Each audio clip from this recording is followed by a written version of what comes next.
On l'appelait voleuse, mais ce qu'elle volait, c'était des enfants promis à la mort. Un jour, tout ça sera oublié, mais aujourd'hui, je te raconte. Pas de fusil, juste une blouse blanche. Irena Sandler avait le courage de dire non. Pologne, 1942. Les nazis ont muré 400 000 juifs dans le ghetto de Varsovie. Des gens affamés, surveillés, sans sortie.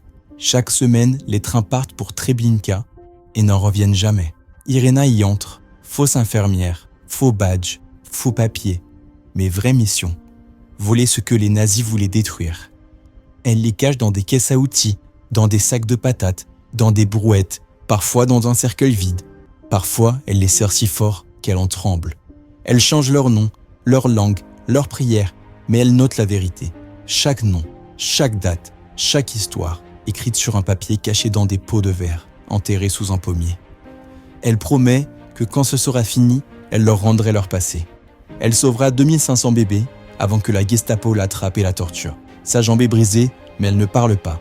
Condamnée à mort et rachetée par un garde corrompu, elle s'échappe et retourne dans l'ombre. Après la guerre, elle déterre les pots et cherche les familles. Mais souvent, il n'en reste aucune. Elle aura fait ce qu'elle avait pu et on ne la célèbre pas. Pas une statue, pas de chapitre dans les manuels. Juste ce nom, presque effacé, et ses arbres, quelque part à Varsovie.